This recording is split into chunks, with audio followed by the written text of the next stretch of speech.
Hello मेरे प्यारे बच्चों, तो कैसे हैं आप सब। उम्मीद करते हैं सब बढ़िया होगा। तो मेरे प्यारे बच्चों, आज हम लोग क्या पढ़ने वाले, आज हम लोग पढ़ेंगे अपना बार ग्राफ पढ़ेंगे, जो कि आपके लिए बहुत ज्यादा इंपॉर्टेंट है। बार ग्राफ को पढ़ना, ठीक है। अभी तो शुरुआत है बार ग्राफ की, कोई भी दिक्कत नहीं हो। अभी देखो हम लोग क्या पढ़ेंगे, यहाँ पे बार ग्राफ पढ़ेंगे, और आने वाली वीडियो में हम लोग क्या पढ़ेंगे, हम लोग डबल बार ग्राफ पढ़ेंगे। अब इसके नाम से आप क्या करो, घबराओ मत, ठीक है।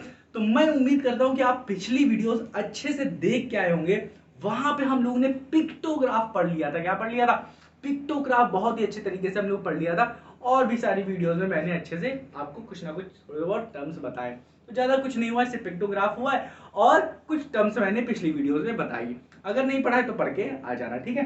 तो बहुत इंपॉर्टेंट है, ऐसा नहीं कि नहीं है। आज हम लोग पढ़ेंगे क्या, बार ग्राफ के बारे में पढ़ें। अब ये बार ग्राफ क्या होता है, अब इन सब चीजों से आप डरो मत, कुछ नहीं है। क्या कुछ नहीं है, देखो ध्यान से क्या है बार ग्राफ, क्या कहता है सुनो। बार का मतलब क्या होता है, अभी आप जब क्या हो गए, आप जब 11th या 10th की लगभग, हाँ 10th में या 9th में जब जाओगे, तो आपको एक बार मैग्नेट मिलेगा। क्या मिलेगा? बार मैग्नेट, जो कि इस शेप का होगा। किस शेप का होगा? बार मैग्नेट मिलेगा इस तरीके का। ध्यान से देखना, शायद यहाँ पे आपको व्हाइट व्हाइट दिख रहा होगा, तो इसको मिटाते हैं, यहाँ पे दिखाते हैं आपको। इस तरीके का आपको एक बार मैग्नेट मिलेगा, इस तरीके का मैग्नेट मिलेगा, आगे ना, जिसको हम लोग बार मैग्नेट बोलेंगे, बार मैग्नेट बोलेंगे। एक तरफ नॉर्थ पोल होगा उसकी, एक तरफ साउथ। ये क्या ही बता रहे हैं फालतू का चीज, आपको भी ना, ठीक है। तो उम्मीद करता हूं प्यारे, देखो इस तरीके का जो शेप होता है, इसे हम लोग बार कहते हैं। बार कहते हैं, क्या कहते हैं, इस तरीके के शेप को हम लोग रेक्टेंगल भी कहते हैं, हाँ क्या। पर इसको यहाँ पे हम लोग ने बार कहा। क्या था? बार कहा, इसलिए बार ग्राफ हो गया, ठीक है। तो ग्राफ के एक्स एक्सेस ये होता है, एक्स एक्सेस ये होता है, और ये होता है वाई एक्सेस, ये होता है वाई एक्सेस। तो जब एक्स एक्सेस और वाई एक्सेस पे ये जो रिप्रेजेंट कर रहे हैं हम लोग, ये हो गया हमारा क्या, ग्राफ पे रिप्रेजेंट कर रहे हैं ना, एक्स एक्सेस और वाई एक्सेस पे। तो एक ग्राफ बन गया। क्या हो गया? इस इंफॉर्मेशन को वाई एक्सेस और एक्स एक्सेस पे मैंने रिप्रेजेंट कर दिया, तो एक तरीके का एक ग्राफ हो गया। और ये बार से हमने रिप्रेजेंट किया है इंफॉर्मेशन को, बार से, तो इसे हम लोग बार ग्राफ कहने लगे। क्या कहने लगे? बार ग्राफ कहने लगे। अब ये होता क्या है भाई साहब, ठीक है, अब समझते हैं इसको।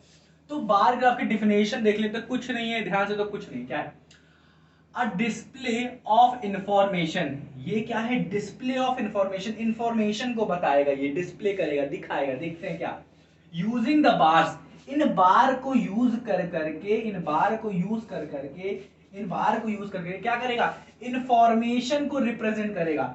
इट डिस्प्ले, ये डिस्प्ले रिप्रेजेंट करेगा, display information using the bar, bar को यूज करके, ऑफ अ यूनिफॉर्म विथ, ये बहुत जरूरी है ध्यान रखना, uniform with their heights being proportional to the respective value।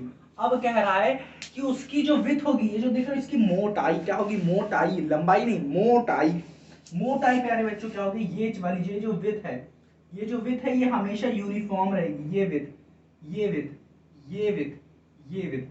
क्यों क्यों क्यों क्यों क्यों? क्योंकि ये एक पर्टिकुलर रेंज को बता रहा है, एक पर्टिकुलर रेंज को बता रहा है, ठीक है। हाँ कि ना, समझ में आ रहा है कि नहीं? पर्टिकुलर रेंज का मतलब क्या है, ये क्या रहेगी, अगर ये क्या है, इन दोनों के बीच का जो गैप होगा ना, ये ये ये ये ये क्या होना चाहिए, क्या होना चाहिए प्यारे बच्चों, सेम होना चाहिए। तभी आप क्या करोगे, ये बार्स क्या होंगे, सेम विथ के बनेंगे। क्योंकि इन दोनों के बीच का जब गैप सेम रहेगा ना, तब ये बार ग्राफ बहुत ही अच्छे तरीके से बनेगा, ठीक है। हाँ क्या समझ में आ रहा है कि नहीं? बार ग्राफ में क्या होना चाहिए, ये इसकी प्रॉपर्टी है, क्या है, ये इसकी प्रॉपर्टी है, याद रखना, कि जो विथ होना चाहिए प्यारे बच्चों, यूनिफॉर्म होना चाहिए। इनकी, इनके बीच का जो गैप होना चाहिए, ये चीज है, मैं बता रहा हूँ, ये वाली चीज, ये है विथ, यहां से लेके यहां तक की ये जो है विथ, ये वाली इसके इक्वल होगी, इसके भी इक्वल, ये वाली इसके, ये देखो, ये जो इतना है ना, इतना है ना, इतना है, इतना है, इतना, ये सारे सारे सब सेम है। विथ, विथ सेम होना चाहिए, यूनिफॉर्म होना चाहिए, याद रखना। बार ग्राफ में विथ सेम होता है, हाइट नहीं, क्या होता है, विथ सेम होता है। अब ये जो हाइट है, ये हाइट, हाइट बढ़ और घट सकती है, बट विथ नहीं हो सकता, ठीक है। ये यूनिफॉर्म रहता है। हाइट बढ़ घट का मतलब क्या है, इंफॉर्मेशन को रिप्रेजेंट करेगा, ठीक है। और इंफॉर्मेशन किस तरीके से होगी दिखाएंगे। तो ये क्या हो गया, क्या है बार ग्राफ, क्या होता है, a display of information, a display, ये डिस्प्ले मतलब दिखाएगा इंफॉर्मेशन, यूजिंग द बार, बार का यूज होगा, ऑफ यूनिफॉर्म विथ, यूनिफॉर्म मतलब क्या, सेम विथ, कांस्टेंट विथ होगा, क्या है, their height being proportionate to the respective value. अब इसकी हाइट और घटेगी बढ़ेगी, हाइट घट बढ़ सकती है जैसे आपका वैल्यू दिया रहेगा, जिस तरीके की वैल्यू दी रहेगी, कम दी रहेगी तो कम रहेगा हाइट, ज्यादा रहेगी तो ज्यादा रहेगा। ठीक, अब देखो हम समझ लेते हैं क्या है ये प्यारे बच्चों, ये जो ये है, ये एक्स एक्सेस पे हम लोग क्या एकेडमिक ईयर ले रहे हैं, एकेडमिक क्या, शैक्षणिक, क्या है शैक्षणिक, क्या शैक्षणिक वर्ष, जिस वर्ष में हमारी पढ़ाई लिखाई हो रही है। जैसे कि एक बच्चे ने क्या बहुत सारे बच्चों ने क्या किया, पढ़ाई लिखाई कितने में की, 2003 से 2004 में कर लिया। आपने मान लेते हैं क्लास 8 2003, आप क्या कहते हो, आप तो आपके क्या लेते हैं, आपकी मम्मी ले लेते हैं, आपके पापा ले लेते हैं, उन्होंने क्या किया, 3 से 4 के बीच में 8th पास कर लिया था, या 4 से 5 के में कर लिया था, या 5 से 6 के बीच में उन्होंने पार कर लिया था, या 6 से 7 या 7 से 8 के बीच में उन्होंने 10th पार कर लिया था। ठीक है, समझ में आ रहा है कि, या 12th पार कर लिया, समझ में आ रहा है, या 8th पार कर लिया था, चलो मान लेते हैं। ठीक है, तो ये हो गया उनका एकेडमिक ईयर। आपका एकेडमिक ईयर क्या होगा, 22 और 23, हाँ कि ना, समझ में आया, 22 से 23 आपका एकेडमिक ईयर होगा। ठीक है, समझ में आ गया। चलो अब देखो प्यारे बच्चों क्या है यहाँ पे, ये तो एकेडमिक ईयर की बात हो गई, ये तो एक्स एक्सेस की बात होगी। वाई एक्सेस पे क्या है, वाई एक्सेस क्या है, number of students in class, क्या, क्लास 8। अब देखो यहाँ पे नंबर ऑफ स्टूडेंट दिए हैं कि क्लास 8 में बाबू कितने स्टूडेंट हैं, क्लास 8 में कितने स्टूडेंट हैं, और कौन कौन साल में, कौन कौन से एकेडमिक ईयर में कितने कितने बच्चे हैं, वो ये बताएगा। जैसे कि 2003 से लेकर 2004 का जो एकेडमिक ईयर था, उसमें कितने बच्चे थे, 100 बच्चे थे। देखो ध्यान से, डॉट डॉट करके ध्यान, 100 बच्चे थे। और 2004 से 2005 में कितने थे, देखो 200 बच्चे थे, कितने थे, 200 बच्चे थे। 2006 से 2007 में कितने बच्चे थे, देखो ध्यान से, 300 बच्चे थे, कितने थे, अरे धत्तेरी की, 2004 से 2006 में कितने बच्चे थे, ये देखो 250 बच्चे थे। और 6 से 7 में कितने थे, 300 बच्चे थे। और 7 से 8 में कितने बच्चे हैं, देखो ध्यान से देखो, ध्यान से देखो, ध्यान से देखना, ध्यान से, ध्यान से, ये कितने हैं, 350 बच्चे थे, कितने थे, 350 बच्चे थे। अब देखो यहाँ पे दो चीजें यूज करी गई है, क्या है, कहा गया है कि bar height give the quantity for each category. कहने का मतलब है कि आपको कोई भी कैटेगरी दिया रहे, क्या आपको कोई भी कैटेगरी दिया रहे, अगर आपसे कैटेगरी पूछ रहा है, उसकी क्वांटिटी पूछ रहा है, उस कैटेगरी की क्वांटिटी अगर पूछ रहा है, कैटेगरी इन द सेंस ये जो चीज होगी, ये अगर आपसे पूछी जा रही होगी, तो आप हाइट को देखोगे, हाइट कितनी है, तो आप यहाँ पे देख के बता सकते हो कितनी वैल्यू है इस कैटेगरी की। समझ में आ रहा है कि नहीं, जब क्वेश्चन सॉल्व करेंगे तो और मजा आएगा। जैसे कि अगर मैं इसकी बात करूं, यहाँ पे अगर मैं कहूं कि 300 स्टूडेंट, यहाँ पे अगर मैं कहूं कि 7 से लेके 8 में कितने नंबर ऑफ स्टूडेंट क्या थे, क्लास 8 में थे, तो क्या हो गया प्यारे बच्चों, 7 से 8 कितने, 350 बच्चे हैं, क्या है प्यारे बच्चों, 350 बच्चे हैं। ठीक है, तो ये होगी बात इस चीज की। अब हाइट घट बढ़ सकती है, ठीक है, वो डिपेंड करता है एकेडमिक ईयर कौन सा मैं पूछ रहा हूं। ठीक, अब बार आर ऑफ इक्वल विथ, हाँ ये देखो, यही चीज मैं भी बता रहा था आपको, क्या है, जो बार होने चाहिए, बार, ये जो बार से बार, आर ऑफ इक्वल विथ, ये क्या होने चाहिए, इक्वल विथ के होने चाहिए, with equal gaps in between. साथ ही साथ इन्होंने कहा क्या, कि ये जो गैप होना चाहिए, ये गैप, इनके बीच का जो गैप होना चाहिए, ये हाँ कि ना, ये और ये सारे के सारे क्या होने चाहिए, इक्वल होने चाहिए। तो ये मैं मान लेता हूँ, ये सारे के सारे इक्वल हैं, और इनकी जो ये वेथ है, वेथ को मैं इससे रिप्रेजेंट, ये सब क्या है, इक्वल है, दो से रिप्रेजेंट किया है वेथ के लिए, और ये इन सबको वन से, मतलब ये क्या है, गैप्स हैं इन दोनों के बीच में। तो ये सब क्या होंगे, सब नहीं इक्वल होंगे, याद रखना, ये जो गैप है, गैप बिटवीन एक दूसरे के इक्वल होगा, और ये वेथ एक दूसरे के इक्वल है। ये जरूरी नहीं है कि वेथ और इन बिटवीन का गैप भी इक्वल हो, वेथ और इन बिटवीन का गैप भी हो, ये जरूरी नहीं, हो सकता है पर जरूरी नहीं। ठीक है, तो ये समझ में आया कि नहीं? बार ग्राफ क्या होता है? किसी इंफॉर्मेशन को बार के फॉर्म में रिप्रेजेंट किया जाता है, डिस्प्ले किया जाता है, और उसमें कुछ कंडीशन होती है। वो क्या होती है कि ये जो बार होना चाहिए वो इक्वल होना चाहिए, ठीक है, समझ में आ रहा है? यूनिफॉर्म होना चाहिए, और बिटवीन जो गैप, आप बार के बीच में जो गैप दोगे वो क्या होनी चाहिए? इक्वल होनी चाहिए। समझ में आया कि नहीं? हाँ कि ना? अब देखो, इसी से रिलेटेड प्यारे बच्चों क्वेश्चन पूछा गया है आपकी, और ये क्या है? एनसीईआरटी में ही दिया गया है, पेज नंबर 70 में दिया गया है, पेज नंबर 70 लिख लो, ठीक है, वहां पे है, खोल के रखो। अब जा रहे हैं क्या?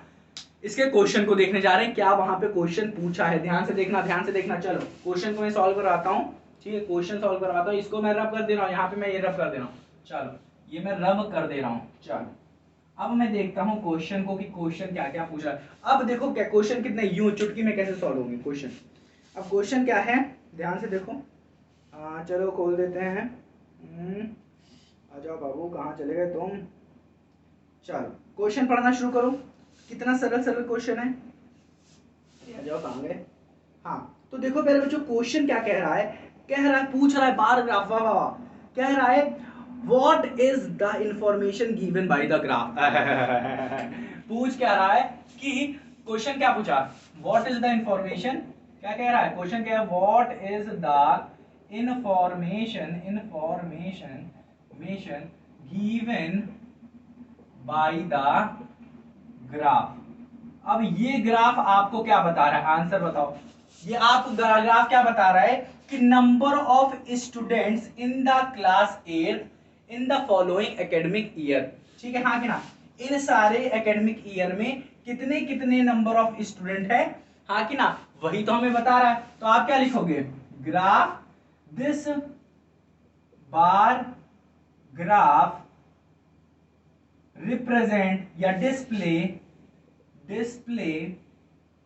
the information of number of student, क्या है? Number of student in class 8th, या फिर वो वाला 8th लिख देते हैं, इन क्लास 8th। ये देखो इन क्लास 8th, हाँ कि ना? ये बता देते हैं इन क्लास 8th।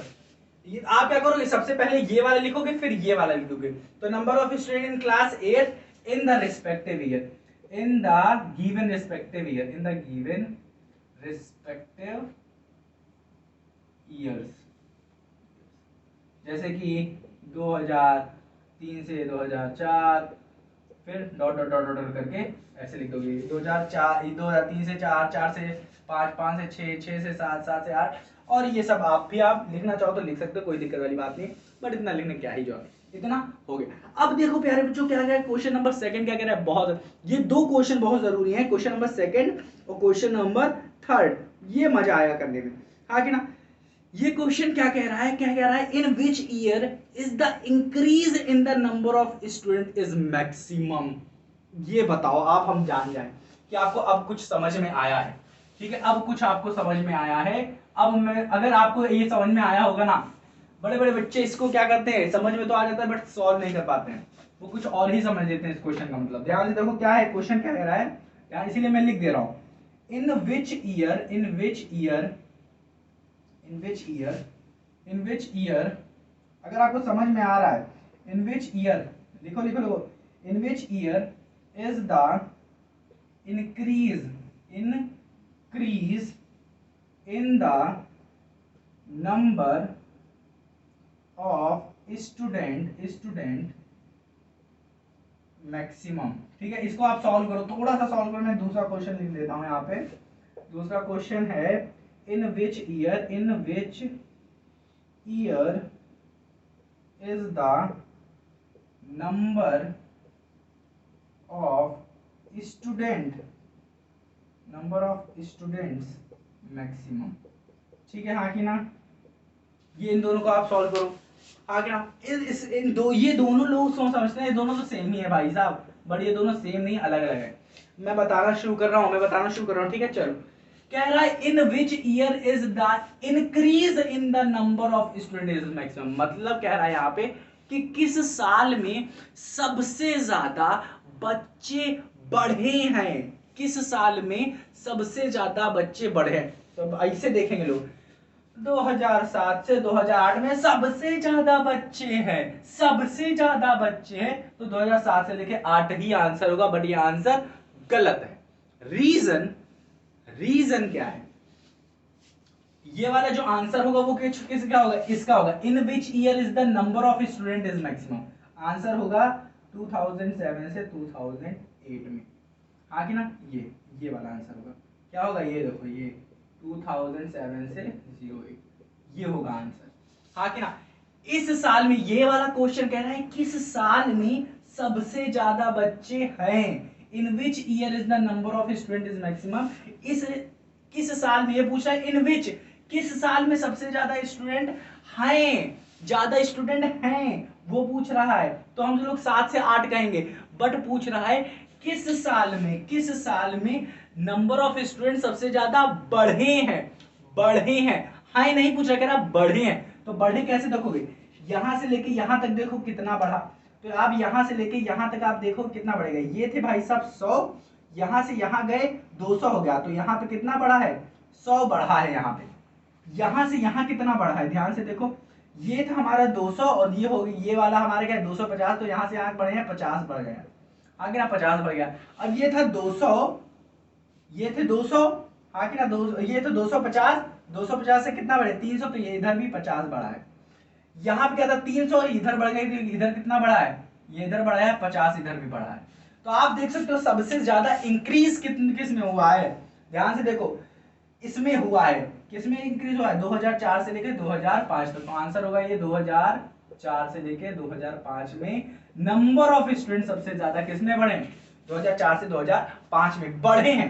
तो इन दोनों क्वेश्चन का मतलब समझ में आया ना? मुझे लगता है समझ में आया होगा। क्यों? यहां भी पूछ रहा है किस साल में बढ़े हैं, और इसमें पूछ रहा है कितने नंबर ऑफ स्टूडेंट सबसे ज्यादा किस साल में हैं। In which year the number of the student is maximum? 7 में 8 में है। और इसमें पूछ रहा है किस ईयर में सबसे ज्यादा बढ़े हैं, तो किस ईयर में सबसे ज्यादा बढ़े हैं प्यारे बच्चों? 4 से 5 में, क्योंकि 4 से 5 में कितने बढ़े? 100, और सब में कितने बढ़े हैं? 50 50 50 50 50 50 50। ठीक है, अब लास्ट क्वेश्चन आता है। लास्ट क्वेश्चन कह रहा है, ध्यान से देखो, मैं इसको लिखूंगा नहीं, कह रहा है, कह रहा है इन विच, कह रहा है ट्रू फॉल्स है, स्टेट ट्रू फॉल्स, कह रहा है नंबर ऑफ इज, कह रहा है ट्रू फॉल्स। बताओ ये ट्रू है या फॉल्स? देखो लिख देता हूं आपके लिए, लिखना पड़ता है सब आपके लिए। क्या है? कह रहा है the number of student, the number of student during 2005 to 2006 is twice that of 2003 to 2004। बताओ, कह रहा है ये क्वेश्चन, ध्यान से पढ़ो पढ़ो पढ़ो, मतलब समझ में आ रहा है कि नहीं? कह रहा है the number of student during 2005 to 2006, 5 to 6, number of 5 और 6 कितने हैं? 5 और 6 में कितने number of student? Number of student कितने हैं बताओ? यूं गए 250 है, तो ये 250 है भाई साहब। अब मैं सॉल्व ही कर रहा हूं। अब देखो, is twice that of 3 4, that of 3 4, 3 4 क्या है? 3 4 में कितने हैं? 100। तो क्या यहां पे जितने नंबर ऑफ स्टूडेंट है, क्या ये 2 गुना है? ट्वाइस है किसका? 3 और 4 का। 3 और 4 का ट्वाइस कितना होगा? 200। 3 और 4 का ट्वाइस कितना होगा? 200। बट ये 200 क्या है? ये 250 है, तो ये इसका ट्वाइस 250 नहीं होता। तो आप कहोगे नहीं प्यारे बच्चों, ना, इसका आंसर आएगा फॉल्स। ऐसा क्यों?